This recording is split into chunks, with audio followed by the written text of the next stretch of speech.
YouTube. Sorry, that was loud. But anyway, I just finally finished like the first. Sorry, I had a donut. But anyway, I just finished my reaction rant for sadly the first episode of Once Upon a Time. Even though there's now 4 episodes, I got like 3 more videos to do for that one. But this is my reaction rant to Walking Dead Season 6, Episode 2. I wouldn't call it a legitimate word for the title. It's just 3 letters. JSS. Right? So this is my reaction and rant to it. I found it interesting in the beginning that you end up finally finding out what Enid is all about. Because, not gonna lie, when I first saw Enid and finding out, all you know is that she has no family. She barely was in Alexandria before, Rick's group ends up there, and also the fact that, she's survived in the outside world like they have. But then you actually, figure everything out. Like, there's a flashback, if I remember correctly, of Enid, who's, apparently, she's, looking out in the car. In all honesty, when I first saw that, I thought this was before the apocalypse, because it looks so normal. It just looked like a girl with her parents. Like, the car may have, broken down, or they got lost or something. They're just looking for directions or trying to start up the car again. It did not even look like the apocalypse. And then all of a sudden, in front of Enid's vision, you see, maybe 1, 2 walkers come out of nowhere. She's like, hurry up, and all that stuff. And you can hear, if I remember correctly in the dialogue, you can hear the parents, discussing getting, maybe a battery or gas. I don't know. But they're discussing on how to get to a certain place to fix the car. And then all of a sudden, Enid has her eye on the 1 to 2 walkers in front of her. She doesn't even notice that maybe 2 to 3 of them come out from behind. And next thing you know, you see her crying with her hands all bloody, and she's locked in the car. There's blood on the window. And you see one walker apparently eating her parents, which I was like, damn, what a way to go for her parents right there. Because if I was Enid and that happened, it's like a surprise attack, basically. I was like, damn, man. But I feel bad for Enid when that happened. I really did. Hang on.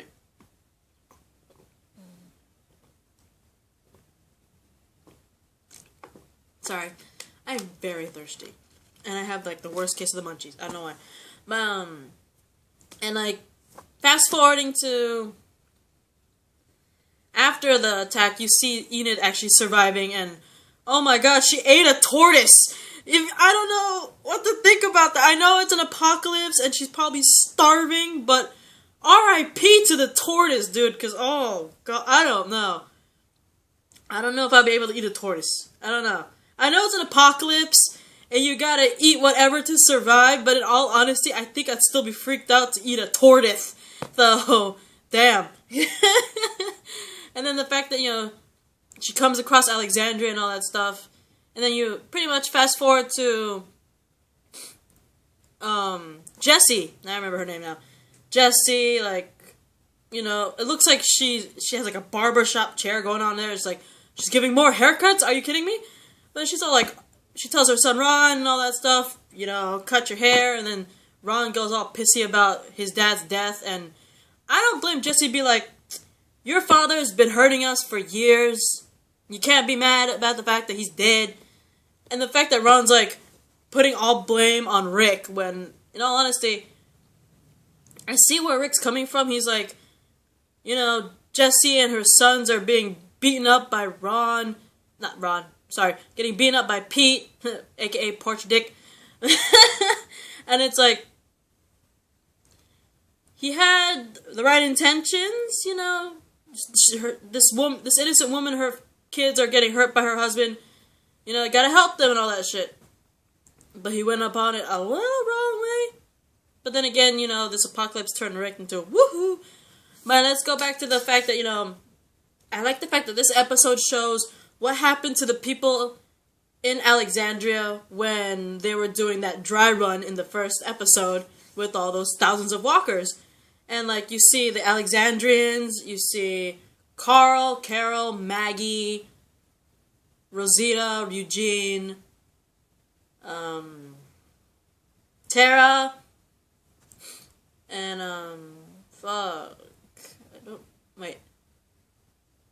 Abraham was with the group. Rosita, Eugene, Tara, Maggie.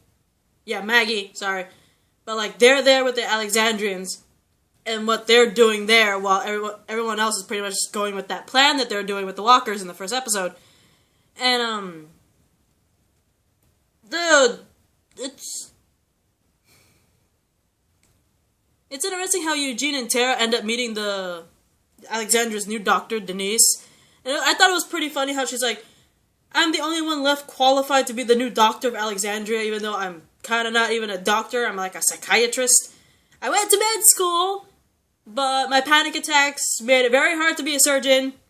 So I ended up being a psychiatrist, but I'm the only one left qualified for this shit. So, bravo, Denise! So, bravo to her. Because, damn, being the only one left in that being left in Alexandria to be the only one to be a doctor there, that's a lot of pressure on that's a lot of pressure to put on the poor girl. And also that, I like that small, subtle hint of Carl being jealous of Ron and Eden. Did you not see that? I thought that was freaking funny. It's like, dude, we're in an apocalypse. Your dad and a couple of the members of your family are doing a plan with shitload of walkers, and you're getting jealous over a chick and a dude's relationship. Yes. God, Carl, your hormones are amazing. Anyway, like, let's get to the point where, you know, Carol's still doing the whole Susie homemaker shit with the rest of the, I want to say moms, because I'm not sure if all of them are moms. But you see her in the pantry getting, like, food with the rest of the older ladies and stuff, sharing recipes. I think that was amazingly funny to me. But also, like, she's, like, making, I think, like, a casserole. And this is what blew my mind. Like, she's making a casserole, she puts on the timer, and it's, like, what, 55-minute on the timer? And then she looks out the window, she sees one of the older ladies that she was talking to in the pantry, she's, like, smoking.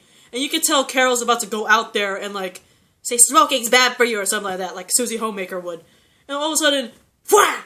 Out of nowhere, a dude just slices the chick outside. It's like,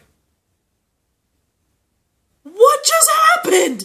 And then all of a sudden, shit hits the fan because the wolves come out of nowhere. I knew the wolves were going to show up sooner or later, but I didn't think it'd be episode 2. I honestly didn't.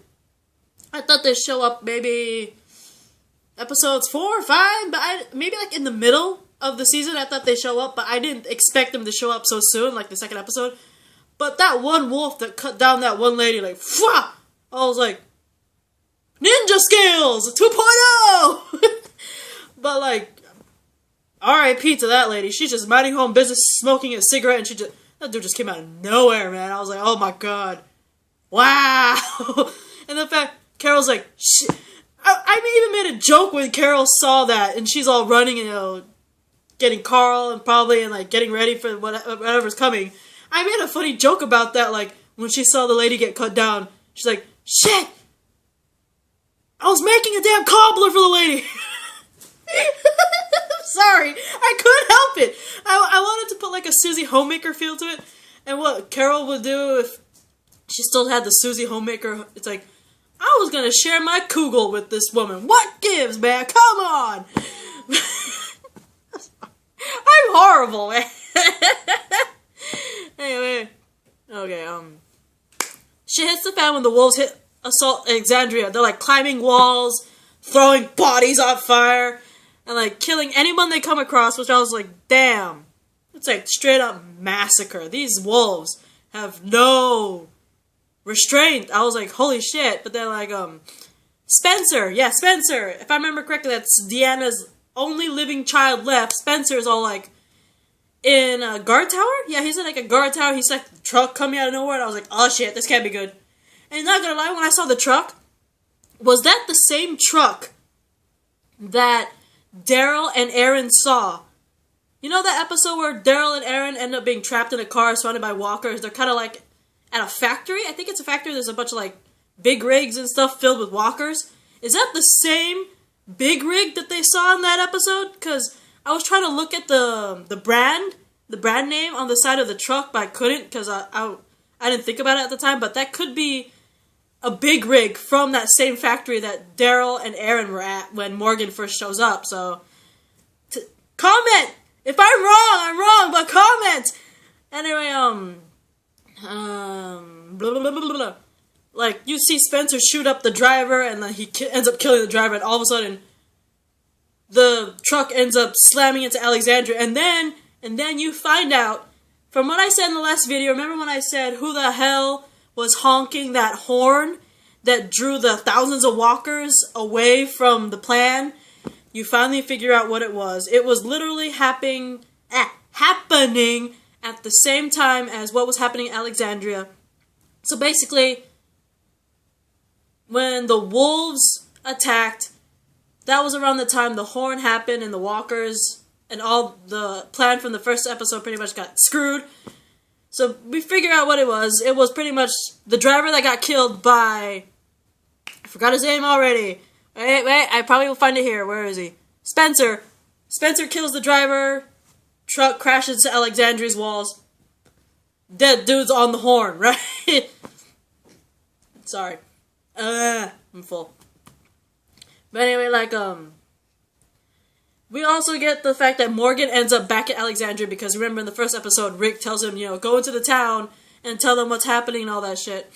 So when he ends up coming back to Alexandria, he joins up with Carol. So this is an interesting tag team because Morgan noticed, as you saw in the first episode, Morgan noticed that Carol, her Susie homemaker, is all just a get-up, and he notices that. So it was interesting seeing that somewhat tag team, kill the wolf. Well, kill.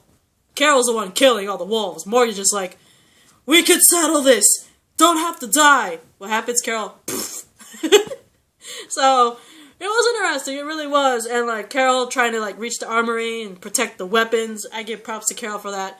In the beginning, I felt sorry for Carol because of her history and all that stuff. And I agreed she was a good character and she had some badass moments. And I will admit this episode, I have another respect for Carol for it. Because her taking out but going to total survival mode, freaking wiping out wolves and disguising herself as one of the wolves and then taking out more of the wolves, protecting the armory and passing out weapons to the rest of the survivors of Alexandria. That was pretty badass. It really was. And another thing I didn't mention earlier in the episode was Maggie. I give her props, she's helping Deanna deal with the loss of her husband and all that stuff. I give her props on that because Maggie knows what loss is. I mean, come on. She, in the beginning, before the whole thing happened, she lost her father's wife, which happens to be Beth's mother. Lost her brother, Sean, and then ends up seeing her father get beheaded, and then Beth getting shot, and seeing Daryl carry her out. I give her props for,